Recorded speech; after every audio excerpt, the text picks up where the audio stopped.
Let's talk about the 5 very simple but efficient steps that you need to take in order to become an Amazon seller. And assuming that by now you've already created your Seller Central account, it is as simple as it gets. You just need an email account and you would need a phone number to set up your Seller Central account. Now, step number 1 is product research. You need to know what product are you going to be selling.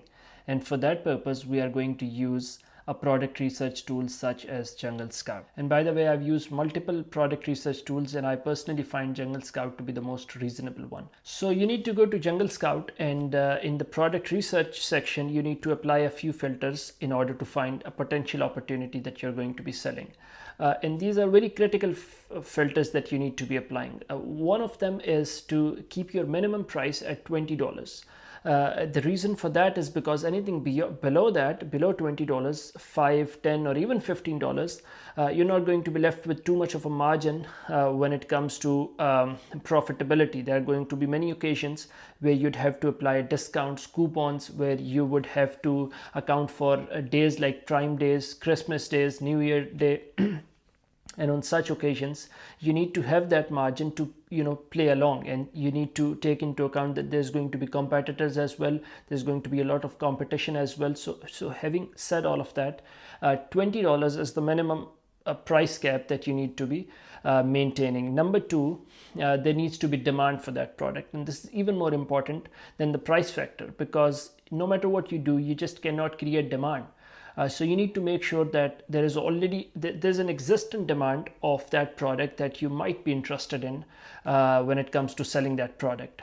So make sure you apply that filter where one product, a particular product, is being sold at least 1,000 times. 1,000 units per month is just the bare minimum. In terms of categories, all categories are fine, but it somehow depends on your interest as well. If you're really interested in automobile sector, if you're really interested in kitchen and home accessories, you can choose any of those fields. However, my recommendation is just initially, at least if you are a beginner as a seller, you wouldn't opt for categories like health or baby categories, or stuff like that, where there's high liability, where there's a lot of regulations involved in those sectors, cosmetics, beauty products related to your skin, etc. Now, once you apply these filters, there's going to be tens of thousands of, or at least hundreds of products that are going to pop up by the software. So you need to take your time. You need to see what you're interested in. You need to see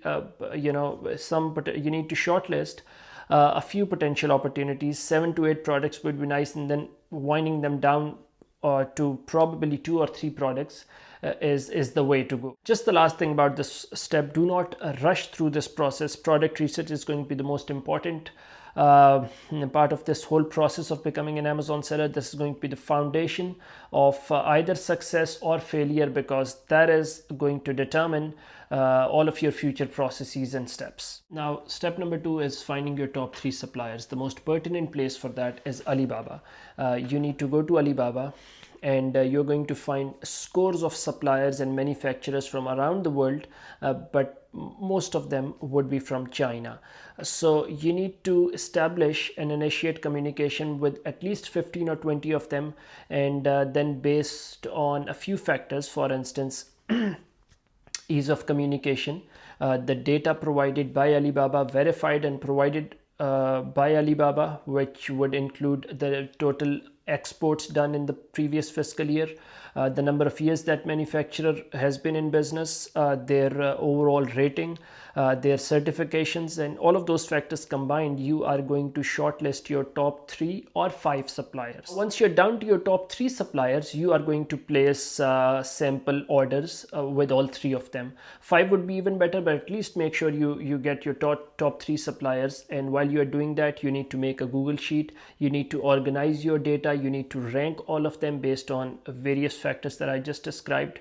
So once you come up with your top 3 suppliers, you're going to have to then place sample orders. All right, step number 3 is going to be placing your big order. Once you test those samples that you got from your top 3 suppliers, and make sure you test them in a way that a customer would test.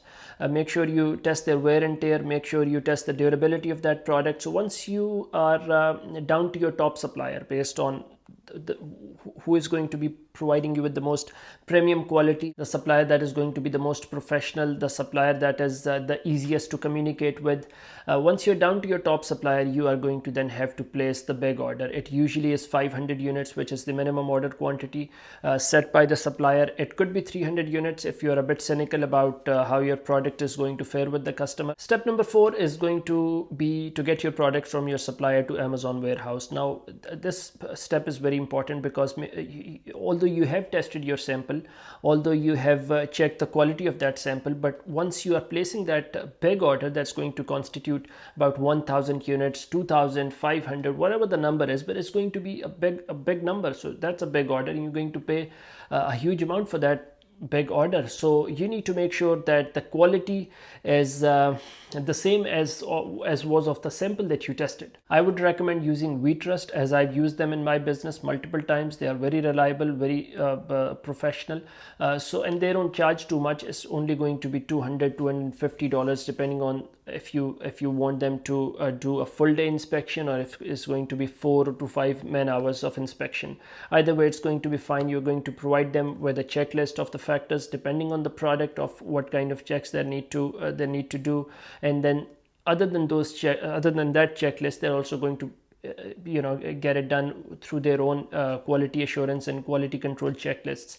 So overall, they're very professional. They're going to